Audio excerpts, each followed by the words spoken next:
people here know that it's almost over. Yeah. Only 13 days to go.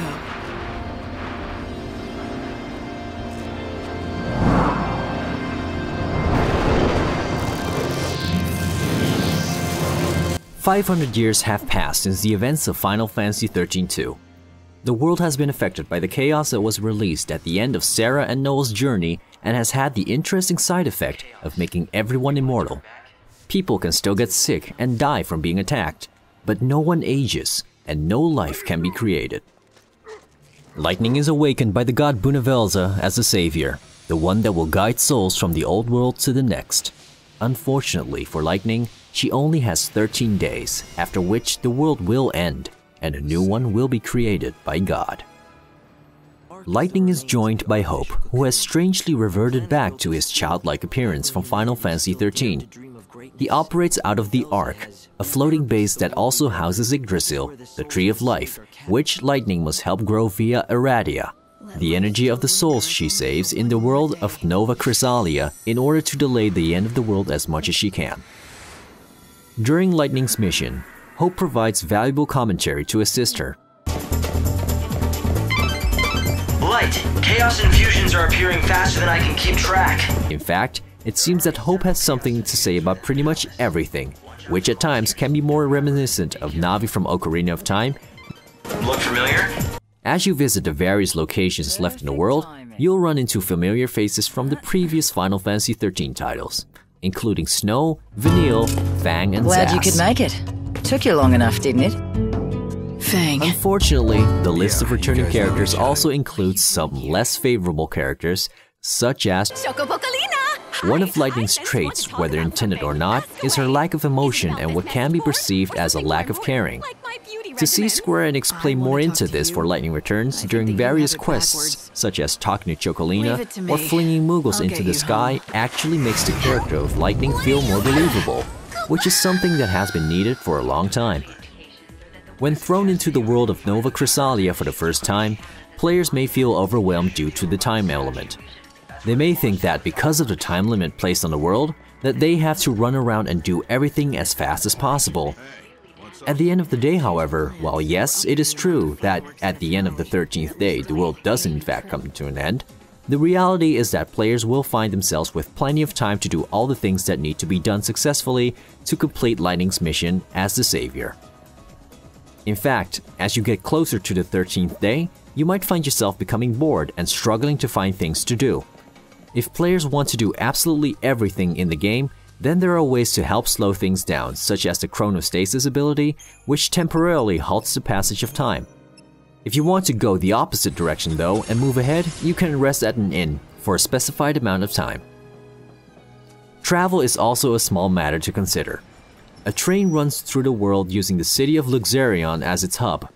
Between the city's two stations, Lightning can travel between the city of Yusnan, the Wildlands, and the Dead Dunes. However, trains run on schedules and using one will forward the clock a bit. Later in the game, Lightning receives a teleport ability that will let her move around more quickly and easily.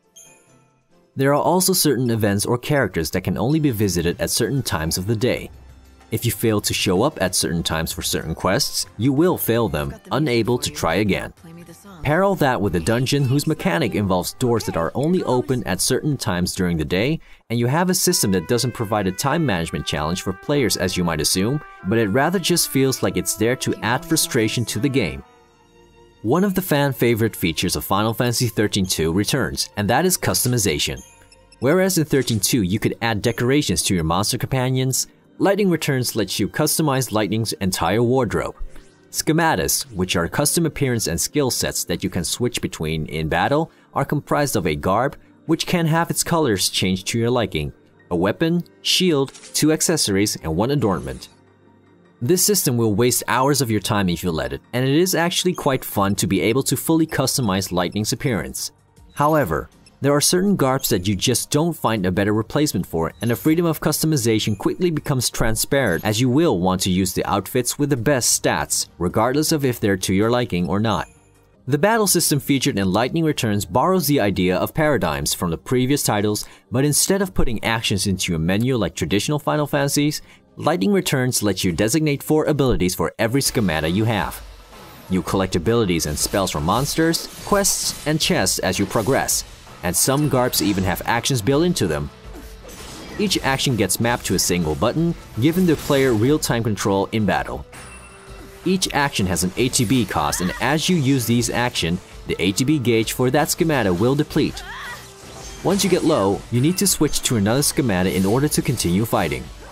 As you fight, the other schemata will regain some of their own ATB gauge, meaning that in order to keep a steady flow of actions during combat, players will need to not only cycle through each schemata, but also make sure to equip them so that their ATB gauges replenish at a decent speed so they aren't caught in a position where they're unable to use any actions.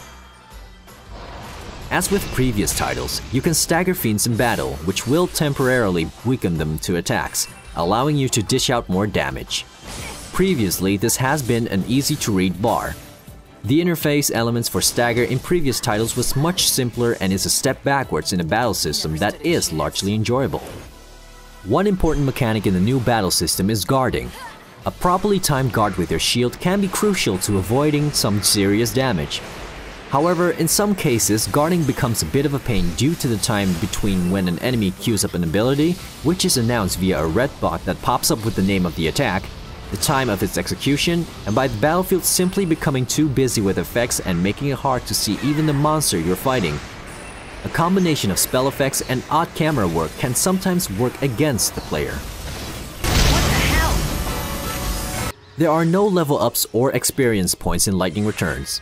Instead, Lightning will receive bonuses to her HP, strength, and other stats by doing quests from either NPCs located around the world or by completing tasks on the canvas or prayers, which are essentially item-turning quests. Quest coming along, sonny?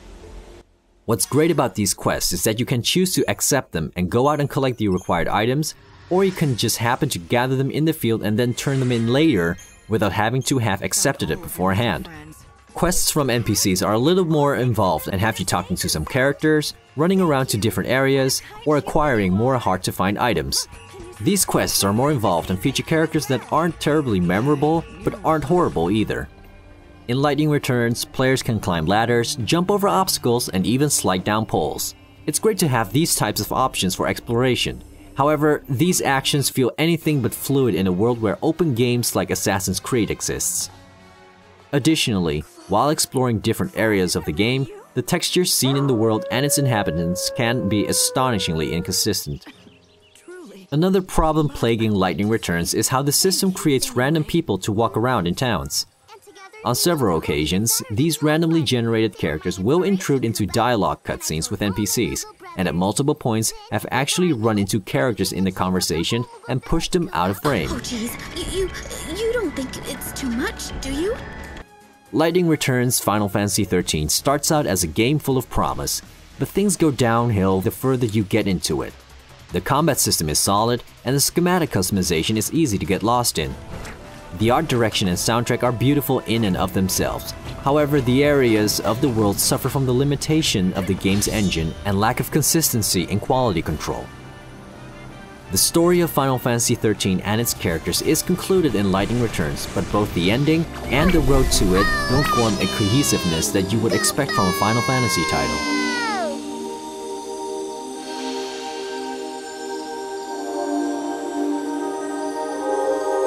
We here at Gamerscape give Lightning Returns a 6 out of 10.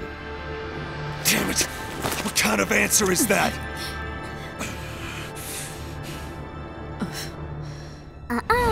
Now that isn't going to work.